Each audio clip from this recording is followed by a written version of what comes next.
Hey guys, it's good to hang out with you. I am very excited. I have Alana as a guest or me as her guest on the podcast. We're splitting up between our two podcasts and we're talking about ADHD and specifically a part of ADHD, which is demand avoidance when it comes to your relationships. Often navigating conflict has a lot to do with my partner's requests. And often when she shares a request, it's how I perceive that request. Or it might be a boundary, might be anything. So we're going to define that. So if you find yourself really struggling with somebody laying down a boundary or making a request, we're going to talk about that today. So looking forward to it. Welcome to Beyond the Facade podcast. I'm your host, Luke Gordon, and I'm thrilled to have you join me in this space today. What we're going to be doing is diving deep into the trials and triumphs and truths of seeking authenticity. Becoming your true self isn't about a single action or moment. It's a relentless pursuit, a commitment to self that reveals the rich connection and meaning that our life has to offer. So whether this is your first time tuning in or you're a regular listener, know this: what you're building here goes beyond a conversation. You're here to challenge, to change, and to celebrate the incredible journey of becoming your authentic self. Because when you dare to show up fully, the rewards are immeasurable. So welcome to Beyond the Facade. Let's get started. Hello, and welcome to this week.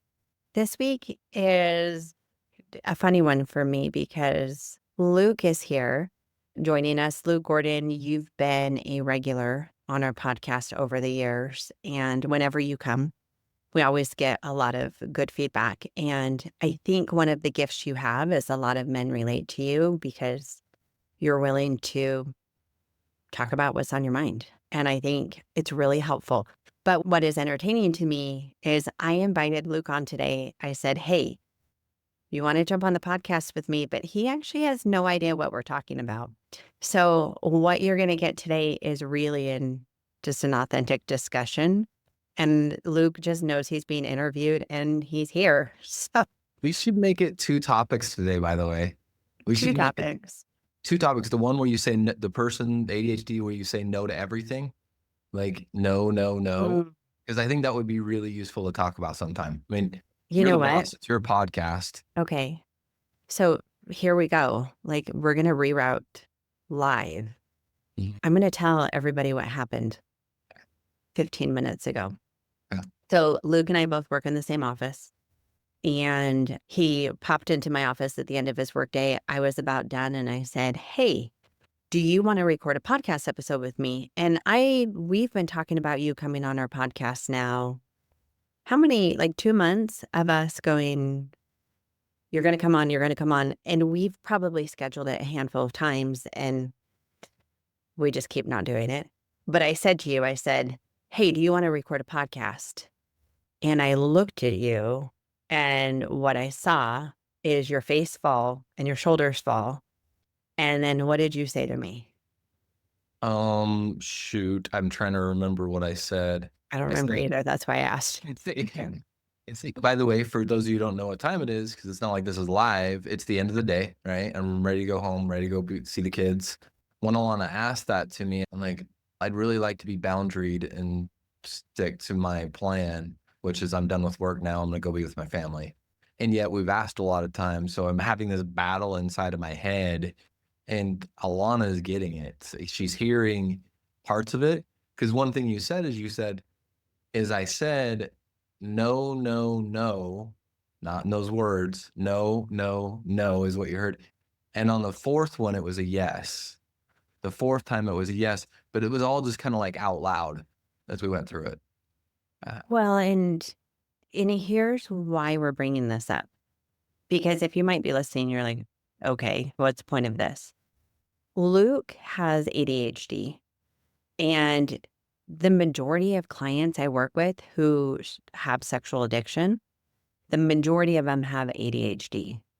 And there's something called demand avoidance that I see often that comes often in conjunction with ADHD, that is that automatic saying no to things. mhm, mhm. And when I first learned that this came with ADHD, it made so much sense to me because the amount of times that I've known you and I've asked you the question, question. Will you listen to this? Will you read this? Will you come and do this? Even if you don't say no, I read your body, and I see couples do this all the time. They're reading each other's body language, whether they recognize it or not. And so I don't even think you verbally said no 3 or 4 times, but I watched your body language. And so my brain registered, no, no, no, no, no, no. So I want to talk about this piece that shows up for you of this almost automatic, I don't want to do it. Yeah. And And then I what you do with that. and I think a little bit of the science behind it. I have an avoidant attachment in certain ways. And so ADHD, it manifests in like it's an avoidance like to tasks, like requests, demands, because there's a lot of in that moment, a lot of feelings like overwhelm. So I'm feeling very unpleasant when Milana makes that request, and she reads it all over my body. And inside, I feel dysregulated, like it's unmanageable, like all the things that are coming up for me. So a lot of sensory stuff, a lot of dysregulation. And if we think about like the executive functioning part of the brain, that's the part that struggle with the frontal cortex, the executive thinking. So when Alana gets something thrown at her, she's like problem solving it right away. It's just like a proactive approach to it. Like, hey, how could I accomplish this? And me, it's there's a level of overwhelm. But because I value Alana, what she's got in this, and this hasn't always been the case, what I value Alana is I'm like, I do want to be there, but also with past and history, there's a lot of things tied up in this. Anyway, I just wanted to share a little about the ADHD piece. Well, yeah. And demand avoidance is a tendency to avoid everyday demands. It's common of ADHD and autism, but in its like more extreme form, they actually have a term for it called pathological demand avoidance or PDA. But we get it in these everyday experiences. And I think this is a really important thing to understand when we are trying to heal from betrayal trauma and sexual addiction. Because if we have these other elements at play, like the rejection sensitivity that comes with ADHD, the demand avoidance, if these are coming to play as a betrayed partner, if I'm not aware that this is happening, I will find myself taking everything Yeah. personal. Hmm. So in that moment just now, where I asked you to do it, I made that invitation again, and then I read all over your body, you don't want to do it. Three no's. Instantly, Three yeah, no's. instantly my brain's like, okay, never mind. Never mind. We're not going to do it. Yeah. And by this time, you had already worked through internally. Yes, the initial reaction is a no, but then you slow down the process, you work through it, and you get to this place of then choosing, okay, do I want to go home? Do I need to rest? Or do I want to do this? So yes, there's this initial slam on the brakes, but then you sit there at the light, you think it through and make your decision. But by that time, I had already switched gears and I was like, never mind. I shouldn't have asked, or I don't want to ask, or you already said no. And now I've rerouted. In this circumstance, you went, hold on. That was demand avoidance. I say no automatically. Give me a minute. Let me make this choice. And it made me stop and go, oh, hold on. You were like, let me make decisions for myself. Is that what you said? I said, I'm not gonna get it the exact way, but it's like, hold on, you asked me. I would like to make a decision for myself. Don't take it back away from me. I'd like to choose some version of that. And that's funny too, because even the way I just described it was a little snarky, and the way you just described it actually is what happened. So you had a pretty healthy response. And I was a little bit already pulled back from that. And I missed that. And we share this to show like how many opportunities, I mean, that's a terrible word, but opportunities to miss each Yeah, other here. for And this sure. is for someone where I'm not highly activated and constantly going through the lens of Luke's out to get me, Luke's out to get me, which I was when I was in the thick of my betrayal. And so if you're going through this and you have this element at play and you're trying to heal from betrayal, it can get really messy really fast. Yeah. Hey, Lana, is it okay if I spend a little bit of time talking about the cause of the demand avoidance? Because what I'm thinking about is the partner in healing, is what they might notice if they like had the information about what demand avoidance is. Can I share a couple things that I've experienced? Yes, but can I give a quick disclaimer first? Yeah. Yeah, We're not excusing any of this behavior. that's what I was gonna say. Okay, good. That's what I Because was. that's where I wanted to go is Uh-huh. even as I was talking earlier, I'm like, hold on, I got to stop myself Mm. and explain that just because this is happening doesn't mean that you get a free pass to always just say no. And I should just instantly go like, oh, he gets to do whatever he wants without having an impact. Absolutely. Yeah, because at least to be aware of what they're experiencing, but there still is their responsibility inside that to be relational, right? So nobody gets a pass here, but I would want the person who's in a relationship with a person that has ADHD that experienced that demand avoidance of knowing what they experience, not so you can give them a pass or give them like a hug, as much as it just being aware of what they need to work through to be relational. Alon, do you have any comments on that before I share some of it? That I just actually was going to say, can you slow that down and go more in depth of what's happening within you? Or if there is somebody who has problematic sexual behavior and ADHD and does this, what do they do with that? Yeah. So let's just set the stage here. So end of the day, just got done with a group, clients throughout the day, just a bunch of stuff going on. So it's Monday, right? I'm not necessarily completely inside of my window of tolerance at the end of the day. There's some anxiety, some overwhelm, and that's easy for me to lead to some avoidance when Alana makes a request. There's a task here associated with it that is going to need normal patterns of avoidance in that.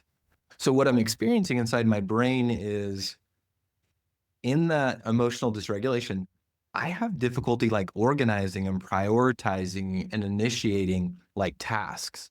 So that simple demand that Alana gave, which is, hey, can you do this? I'm like, boom, I'm like, oh my gosh.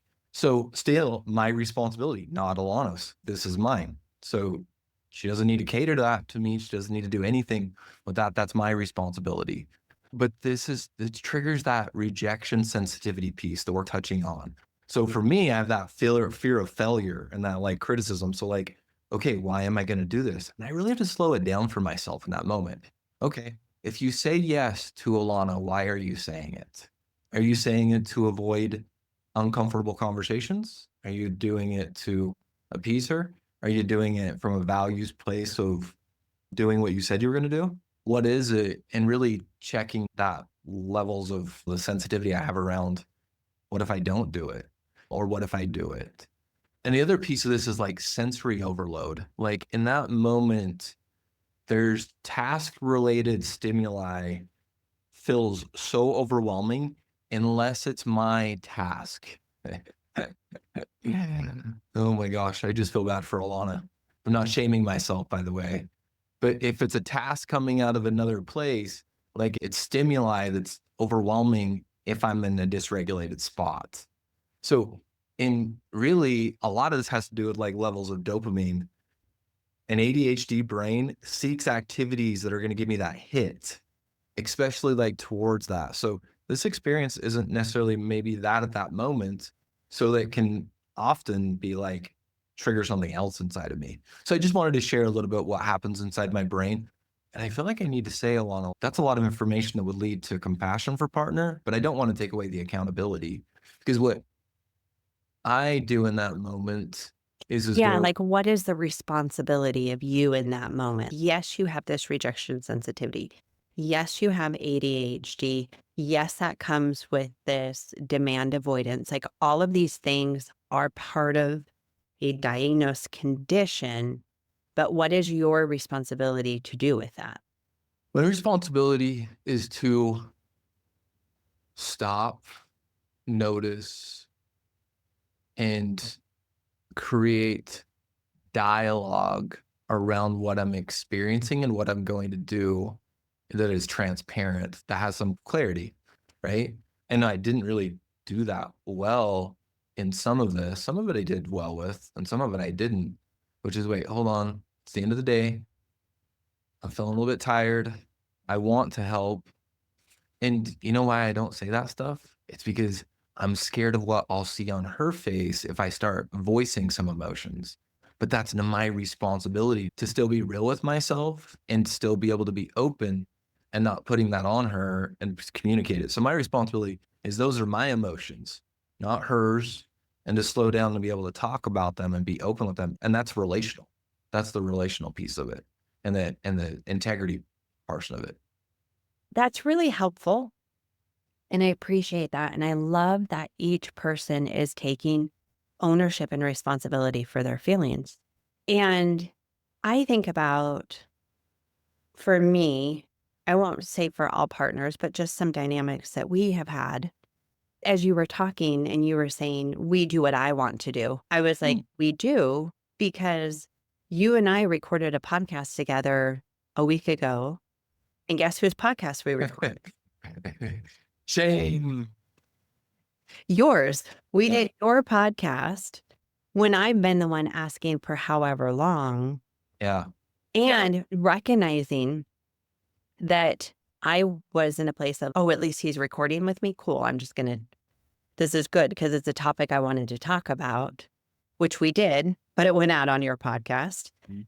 And so I have to still own, for me, of, okay, what is important to me to have you come on the podcast and get to the episode that's going to come next after this, because we switched to this, but this is good because this is real time. But I still have to own, for me, what's important to me and then speak up for that. Mhm. And so this was important to me to have you come on the podcast, to follow through with that. I'm not going to force you to be here. You still have the choice to do that. But some of my default patterns in the past have been just kind of like, oh, if he doesn't make it happen, I've asked him, if he doesn't make it happen, then whatever, it's just not going to happen. Almost this like give up. And so I have to own of, no, I value this. It's important to me. And I will speak up for what I want. And then I'm going to let that go of what he chooses to do. But even in our interaction today, there was this, I made the offer. He wasn't overly excited initially. There was this give up. And then when you came back and said, hold on, I realize what's happening for me. Actually, I do choose to do this.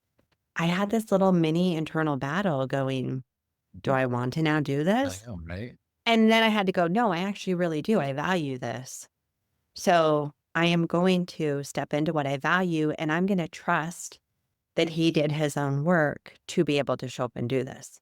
Mm. And if you didn't do your own work and you resented me later for it, which you could, those were feelings Never been on down that you. road before. Yeah.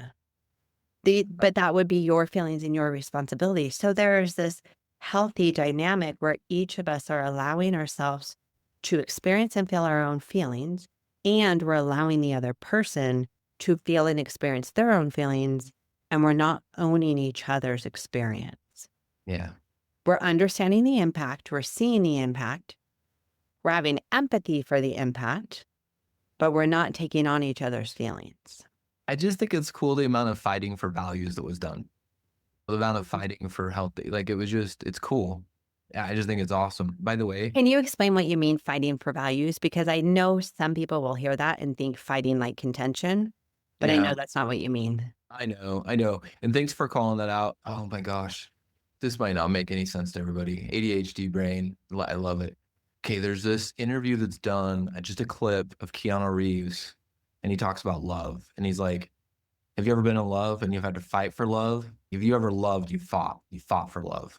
He's like, you fight, like that's intimacy, that's connection. If you have it, you have to fight for it. It doesn't come easy. And Mm. I was like, I was thinking about what we cared about. We cared about ourselves, not in a selfish way. We cared about self being healthy, and we cared about what we said we were going to do for each other, showing up in that experience. And that was a fight, not a fight as in conflict, a fight. What's the right word, Alana? I think you said it before, honoring our values. Yeah. And it didn't come easy. It didn't come effortlessly. So I'm trying to find a word to demonstrate the effort. Yeah. So, Yeah. yeah, and it doesn't come easy. And can I do. I Yeah. give a word instead of I don't love the word, but what I'm hearing is like this higher level of engagement, Mm, this higher level of commitment to be able to sit with discomfort and work through the hard. yeah. Yeah. Sit with it, and seeing, and it's worth it. I guess that's what I want to say, is it's worth it. Yeah. And I'm sorry about the podcast that we recorded one for me and not for you. So, Well, in your defense, you did offer it to be released on both of our podcasts at the same time, but it didn't work out with Amy and I's didn't work out that schedule. way. So it's totally fine. And I love this. I love that it gives a real opportunity for live back and forth action. Because sometimes there's this idea of Luke and I, we come on these podcasts and it's like, let us talk as professionals and tell you what healing looks like and show you all the ways that we are just healed and talk about like we're human. You have ADHD, which comes with some real perks and some real challenges. Mhm. I am human and I have my own different version of ADHD.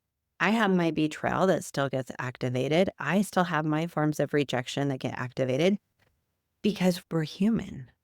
And so here we are, each navigating these human experiences. I love And that. we're able to show up and say, okay, let's let you look in a little bit and see how we navigate this. Yeah. Yeah. So just and circling back to it. So I don't know. I think my brain, I'm still rewiring my brain, still trying harder to be relational in my life. And one thing I just recognize is that my knee jerk response often to the people that I care about that matter to me is no.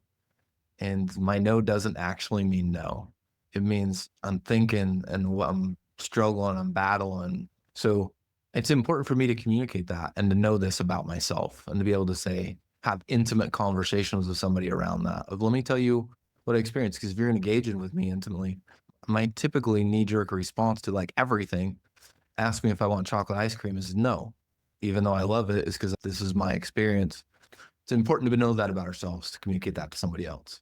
Do you know, I remember the first time that I talked to you about demand avoidance with ADHD. You were like, are you kidding me? That is so my experience.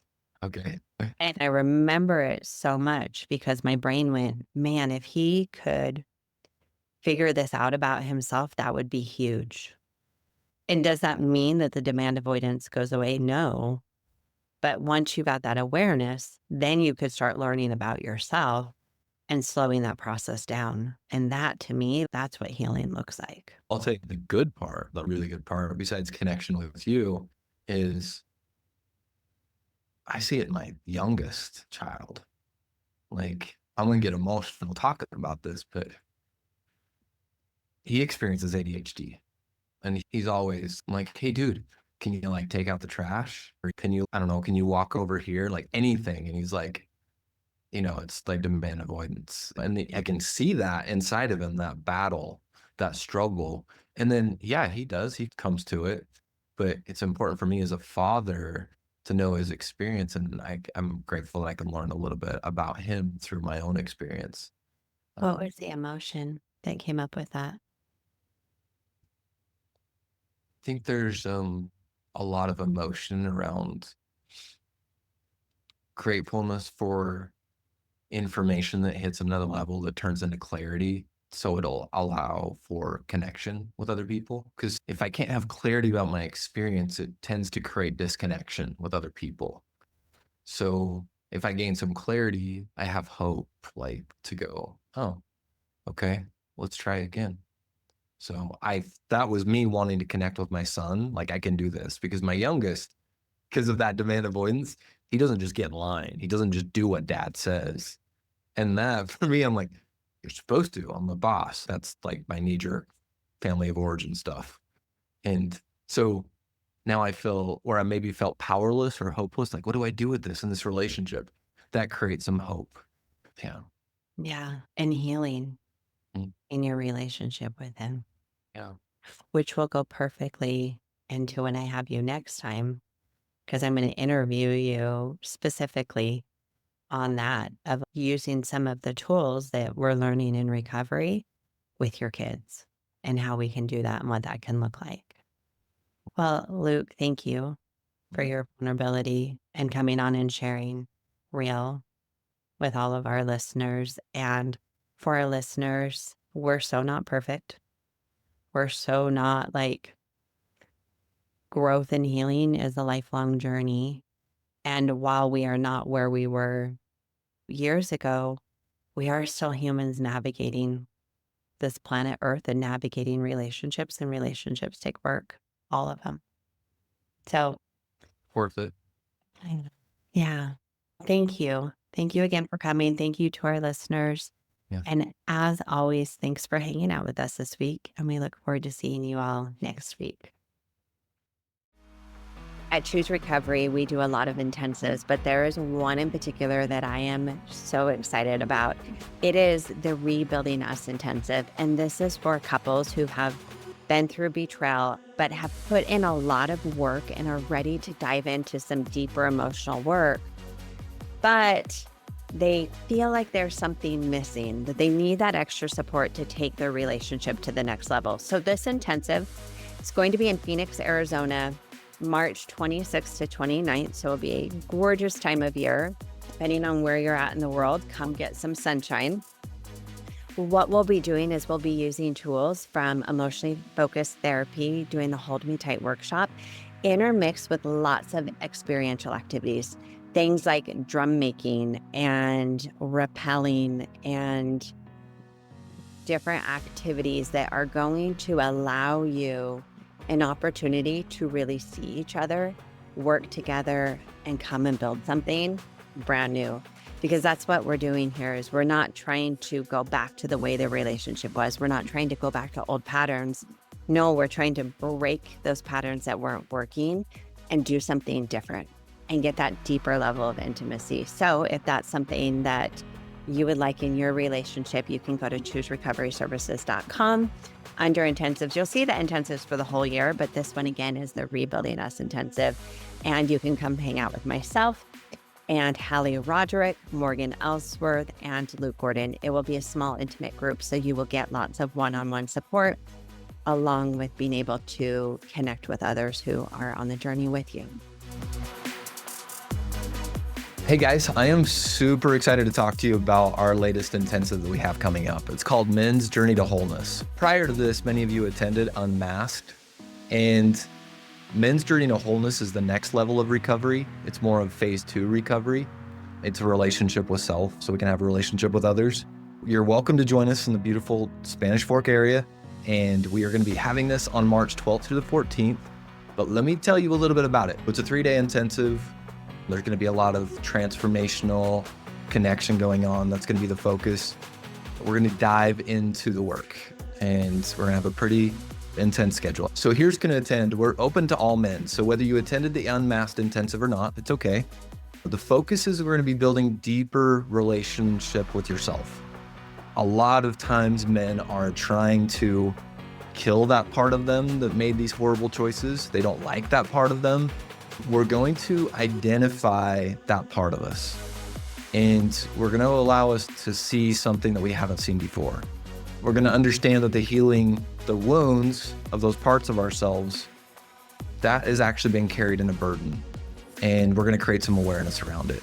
We're going to learn about how your protective parts protect and how they've shielded you from things and how they're still shielding you from things. And we're going to release some of those burdens. The principles are inspired by the book No Bad Parts. There's going to be activities. There's going to be experiential workshops. There's going to be hands-on exercises.